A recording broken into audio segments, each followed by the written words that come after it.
आपका अपने channel the smart ज्ञान अड्डा में। जी हाँ फ्रेंड, आज के इस अंक में दिसंबर वेतन और डीए एरियर अपडेट को बताएंगे।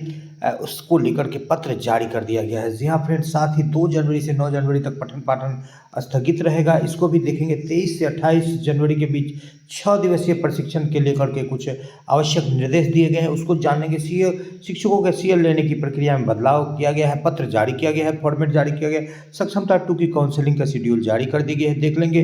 अपर आईडी बनाने के लिए कंप्यूटर कर्मियों की नियुक्ति होगी। लगभग सभी विद्यालय को कवरेज किया जाएगा। ट्रांसफर को लेकर के शिक्षकों को फर्जी मैसेज मिलना शुरू हो गया है। फिर पकड़ में आया शिक्षक ऐप पर फर्जी हाजिरी बनाने का सिलसिला। साथ ही साथ शिक्षा विभाग के विभिन्न हलचलों के साथ सीधे चलेंगे अगले स्लाइड पर और बारी बारी से देखेंगे क्या कुछ खबरें निकल करके आ रही है। जी हाँ फ्रेंड, सबसे पहले देख लीजिए कि 53% डीए के साथ जो है बिहार सरकार का संकल्प जारी करने के बावजूद भी पिछले माह जो है बहुत से विद्यालयों में 50% डीए के साथ भुगतान किया गया है। साथ ही साथ जो है एरियर भुगतान को लेकर के भी यहाँ पर नवंबर माह के साथ जो है बकाया एरियर भुगतान को लेकर के भी पत्र जारी किया गया था। लेकिन इसको भी नहीं बहुत से जिलों के द्वारा या प्रखंडों के द्वारा फॉलो नहीं किया गया। 12,282 के पत्रांक पर जो है सभी एरियर का भुगतान करना था। तो इस बार जो दिसंबर का भुगतान आपको लेना है, इस बाबत पत्र भी जारी किया गया है। अकाउंटेंट खुद बनाएंगे, लेकिन आप उसको एक बार जरूर प्रेस करेंगे कि जितना भी एरियर है उसका भुगतान कर दें। एरियर भुगतान को लेकर के पत्र जारी कर दिया गया है। तो सभी जिलों के लिए जो है राशि मौजूद है। आप अपने समय जो है एब्सेंटी को जमा कर दें। एब्सेंटी का मिलान किया जाएगा इस शिक्षा कोष ऐप पर। तत्पश्चात जो है आपका वेतन विपत्र बना करके उससे वेतन का भुगतान कर लिया जाएगा। आपको राशि में किसी तरह की कोई दिक्कत नहीं है। 2024 से 25 के लिए जो है राशि जारी कर दी गई है। यहाँ पर देखिए, वित्तीय वर्ष 2024-25 में समग्र शिक्षा अंतर्गत कार्यरत शिक्षकों को आगामी माह के वेतन भुगतान हेतु जिलावार राशि आवंटित कर दी गई है। तो राशि जो है 24-25 यानी कि मार्च तक के लिए आपको कोई जो सत्र चलेगा 24-25 का, उसके लिए राशि की कोई दिक्कत नहीं है। यहाँ पर आप देख पा रहे हैं अवकाश को लेकर के जो प्रपत्र जारी किया गया है। अवकाश का प्रकाश कब से कब तक पूर्व में ली गई अवकाश का डिटेल्स देना है। आकस्मिक अवकाश है, विशेष अवकाश है, मातृत्व अवकाश है, किस तरह का अवकाश है, ये आपको डिटेल्स डालना है। ये पूर्व में प्रधानाध्यापक डालते हैं, फिलहाल अब शिक्षक डालेंगे। शिक्षक शिक्षिका का नाम, मोबाइल नंबर और विद्यालय प्रधान का नाम देना है। डाइस कोड, विद्यालय का नाम और प्रखंड का नाम। इस आवेदन को आप भर करके देंगे और इस आवेदन के द्वारा आपका अवकाश स्वीकृत हो जाएगा। और अवकाश के विवरण देना है कि यानी कि रीजन क्या, किस तरह से आप अवकाश ले सके हैं। और अवशेष बकाया अवकाश को यहाँ पर आपको इंगित कर देना है। तो इस तरह से पहले भी अवकाश का संधारण किया जाता था जो विद्यालय में वही पंजी में, लेकिन अब यहाँ पर फॉर्मेट में आपको अवकाश देना पड़ेगा।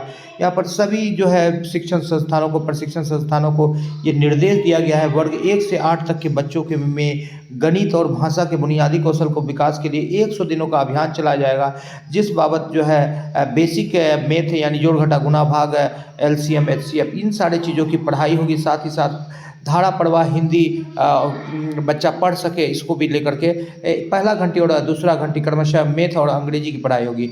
यहाँ पर जो है नेट में 85 विषयों पर परीक्षा हो रही है। यदि आप नेट के लिए इच्छुक है तो आप 3 जनवरी 2025 को जो है इसकी जो है परीक्षा की जाएगी। 85 सब्जेक्ट में आप इसका आवेदन कर सकते हैं। जी हाँ फ्रेंड, बात कर लेते हैं। तो ये BRGB गॉव के द्वारा जो है जो मैसेजेज मिल रहे हैं शिक्षकों को, इसमें एलोकेट स्कूल का भी नाम दिया जा रहा है। तो ये मैसेज बताया जा रहा है कि ये फर्जी मैसेज है। अब ये देखने वाली बात होगी कि इस तरह के फर्जी मैसेज को यदि आपको भेजा जा रहा है और किसी ऐप के द्वारा भेजा जा रहा है, और सबसे बड़ी बात है कि यहाँ पर जो इस तरह का सिंबल आ जा रहा है जिससे कि सरकारी मैसेज आते हैं, तो सावधानी बरतने की ज़रूरत है। कहीं ना कहीं आपके साथ साइबर क्राइम या आपके खाता को खाली करने का कहीं कोई साजिश तो नहीं रच रही है, क्योंकि शिक्षक जो है लगातार सॉफ्ट टारगेट बने हुए हैं। आए दिन शिक्षकों जो है साइबर क्राइम के शिकार होते जा रहे हैं। जी हाँ फ्रेंड, यहाँ पर बता दें तो जो बाबू सभागार में परीक्षा कैंसिल हुई थी,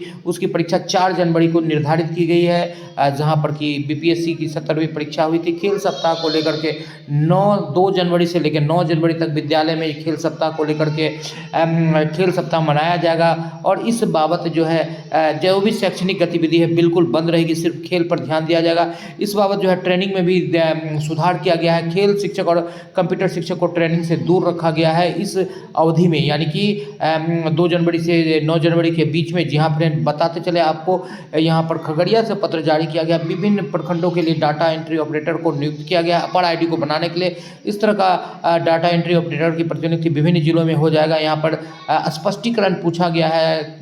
ये जमुई में बबीता कुमारी कृष्ण कन्हैया से इनको फोटो के द्वारा जो है हाजिरी बनाया गया, और आउट का यहाँ पर जो है ई शिक्षा कोष ऐप में डिटेल्स नहीं दिया गया है कई दिनों तक। तो इनसे पूछा गया है। इस तरह का नया एक निकल करके आ रहा है कि फोटो से जो है यहाँ पर ई शिक्षा कोष ऐप पर हाजिरी बनाने का जो है यहाँ पर एक मामला निकल करके आया। 23 से 28 तक जो है जो प्रशिक्षण में चलेगा, 6 दिवसीय प्रशिक्षण जिसको 5 दिवसीय में कन्वर्ट किया गया है, सेवाकालीन आवासीय प्रशिक्षण। इसमें कंप्यूटर शिक्षक और खेल शिक्षक को अलग रखा गया है 9 जनवरी तक, ताकि जो खेल कूद से संबंधित गतिविधि है उसमें वो अपना संपूर्ण योगदान दे सके, 100% योगदान दे सके। यहाँ पर परिचारी की जो बहाली की जाएगी 1172 रिक्त पदों पर 16,500 और 15,200 रुपये प्रतिमाह लिपिक और परिचारी को जो उनका मानदेय दिया जाएगा। इस बाबत जो है सभी राजकीयकृत माध्यमिक और उच्च माध्यमिक विद्यालय से जो रिक्ति की आंकड़ा मांगी गई है, और विभिन्न जिलों में जो रिक्ति निकल करके आ रही है, 1129 रिक्तियाँ निकल करके आ रही है। यहाँ पर देख पा रहे हैं 1129 और यहाँ पर 1172 रिक्ति निकल करके आ रही है परिचारी को लेकर के, और यहाँ पर निकल करके आ रही है कलर को लेकर के। जी हाँ फ्रेंड, तो इस तरह से जो है रिक्ति विभिन्न चतुर्वर्गीय कर्मचारी, आदेशपाल और परिचारी को लेकर के जो भी इच्छुक अभ्यर्थी हैं उनके लिए एक अच्छी न्यूज़ निकल करके आ रही है। विस्तृत नियमावली उनके लिए जारी कर दिया गया है। राजकीयकृत माध्यमिक उच्च माध्यमिक विद्यालय में परिचारी के रिक्त पदों की सूचना उपलब्ध कराने हेतु पत्र जारी किया गया है। जी हाँ फ्रेंड, आज के अंक में इतना ही। ठंडा को देखते हुए जो है कई जगह पर दुर्घटना के सूचनाएं मिल रही है, हसुआ से मिल रही, कई जिलों से दुर्घटनाएं की सूचना मिल रही है। इसलिए द स्मार्ट ज्ञान अड्डा आपसे गुहार लगाती है, बिल्कुल हड़बड़ाहट न करें, समय लेकर विद्यालय आए और जाए, क्योंकि जान है तो जहान है। आप सुरक्षित रहेंगे तो आपके परिवार के साथ भी आप समय बिता सकेंगे। बहुत ही अभी दुर्लभ या बहुत ही कठिन दुरूह समय गुजर रहा है, तो इस समय में अपने आप को सतर्कता के साथ सुरक्षित रखना ही आपकी बड़ी जिम्मेदारी होगी। जी हाँ फ्रेंड, इसी उम्मीद के साथ कि आप बिल्कुल सतर्क रहें, ट्रांसफ़र के फर्जी और सही SMS को समझे, और काउंसलिंग का जो शेड्यूल डाला गया है सक्षमता पास परीक्षाओं को परीक्षार्थी के लिए, सक्षमता 2 के अभ्यर्थियों के लिए काउंसलिंग का शेड्यूल भी जारी कर दिया गया है। जी हाँ फ्रेंड, आज के अंक में इतना ही। वीडियो पसंद आया तो लाइक कर दें, चैनल पर नए हैं आप तक सब्सक्राइब नहीं किया तो सब्सक्राइब कर दें।